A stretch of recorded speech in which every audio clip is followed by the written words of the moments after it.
اسلام کې د ښځو تبلیغ شته که نشته؟ د دې متعلق تاسو ته وضاحت وکړم.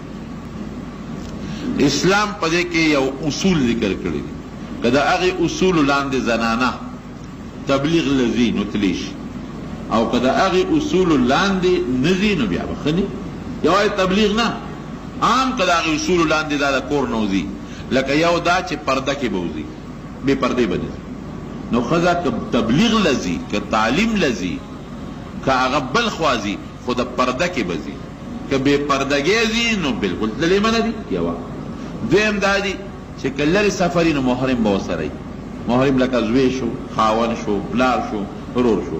نږدې سفر کې نو ضرورت نشته، خو که لرې سفر کې ځي نو خامخا به ورسره محرم هغه انسان چې د نکاح ورسره حرام وي، همیشه دپاره نکاح حرامه. لیور سره خو نکاح حرامه ده، خو همیشه نه. که دا رور مړ شو نو دا ښځه دا بل لیور په نکاح غشتی شي. بیا هغه انسان چې همیشه ورسره نکاح حراموي، لیور سره سفر ګورې روندار نشي کولی، لکه زوی شو، پلار شو، ورور شو، ماما شو، تر شو، داسې خلکو سره دا په سفر تلی شي. نو یو شرط دا چې پرده به وي، دویم شرط دا چې محرم به ورسره په سفر وي که سفر لري. دو شو. دریم شرط دا چې کوم ځای کې دا ښځه تعلیم حاصلوي یا تبلیغ کوي نو هلته سړي به ني، پردي سړي به ني. او څلورم دا چې فتنه به ني جوړېږي، فتنه به ني. لکه بعضې ځای ته ښځې ځي نو هلته فتنه جوړېږي. نو چې دا څلور شرطونه پکې وي، زما په خیال چې تبلیغ دپاره کمې ښځې زنانه وځي نو هغې په دا شرطونو برابر وځي. ما ته پته ده، لکه محرم ورسره خپل وي، داسې ده که نه، بل محرم ورسره وي. یوه دویم پرده کې مو ځي. کم کور کې چې دی لګیا دي دعوت و تبلیغ کوي، هغه کور کې سړی بلکل ني او د فتنې یرم پکې ني. نو تبلیغ دپاره په دغه شرطونو که یو زنانه وځي تعلیم کوي چاته یا چا نه زده کړه کوي نو دې کې څه قباحت نشته. ورونو درته یو خبره کوم، ګورې ښه، زمونږ زنانه دا بعضې خلک تبلیغ په زنانو پسې راواخلي. زمونږ څومره زنانه په دې غفور مارکیټ ته ځي، پېښور ته ځي، ټاون ته ځي، د زیارتونو پسې ګرځي، کله هغې متعلق چا هم تپوس ونه کړه چې دا ښځو تلل جایز دی او که جایز نه دي؟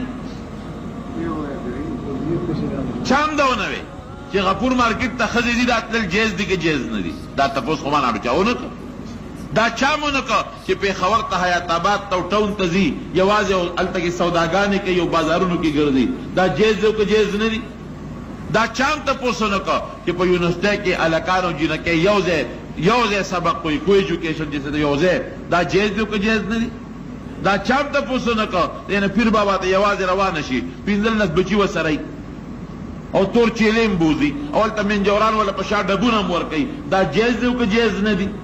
او که دین له یو زنانه وځي او هلته دین زده کوي او پرده کې زده کوي نو بیا دا تپوس تاسو کوئ چې دا جایز دی او که جایز نه دي؟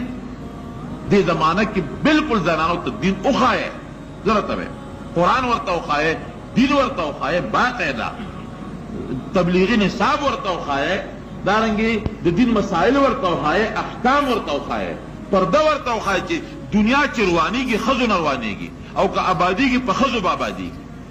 تبلیغ ته چې لاړه شي پرده به زده کړي، تبلیغ کې چې لاړه شي دین به زده کړي، قرآن به زده کړي، هلته به مونځ زده کړي، مسایل به زده کړي، د بچو د تربیت احکام به زده کړي، د خاوند حق به زده کړي، هلته به ضرور حق زده کړي، هلته به پوره دین زده کړي، پوره دین.